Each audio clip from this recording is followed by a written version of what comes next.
it would be like this, everything I've already said. You come to church this morning and you're struggling.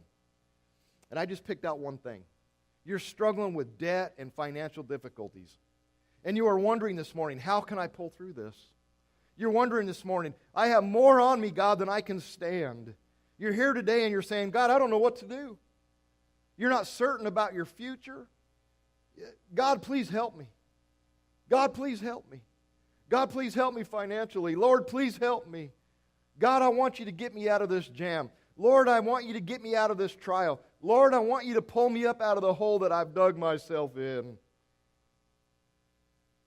James is saying we say that, but at the same time, we don't lead our family in Bible study, men. At the same time, we don't lead our family in prayer. At the same time, we don't lead our family financially. And so James is right here telling us today in our life, you know, if your belief and your actions are going to collide, how would you ask God to help you, for instance, financially? And there's a lot of other things. It's just, this is out of my journal. I've been there. And God has shown me this, that this verse is saying this, verses 5 and 6. How would we ask God to get us out of financially and trust God with our salvation, but we won't even trust God with a tithe? It just doesn't make sense. God, get me out of this, get me out of this, get me out of this. But Lord, I'm not going to give you anything. As I thought about that verse, I thought about this.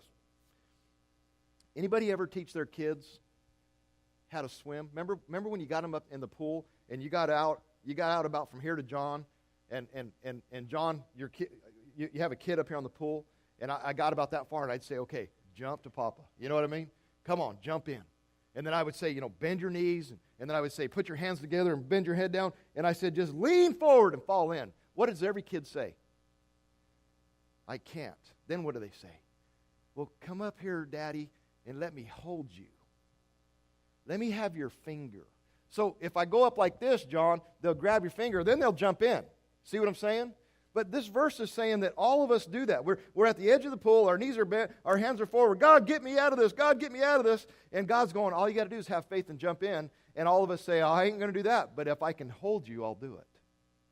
In other words, we're saying financially, since that's what I chose this morning, I ain't going to give you a tithe because I don't trust you. And number two, but if you'll come up here and prove to me, you'll give me a little bit of it first, you'll show me, then I might jump in. God doesn't work that way. See, all my kids, you can ask them, I said, no, I am not going to let you hold me. You are going to jump, and I'm going to be there for you. Jump to Papa. That's what I used to say. You know what my dad did to me? When I did that, I got at the edge of the pool, bent my knees, put my hands forward, bowed my head, and jumped. He stood back, and he said, don't trust nobody. That's what he did.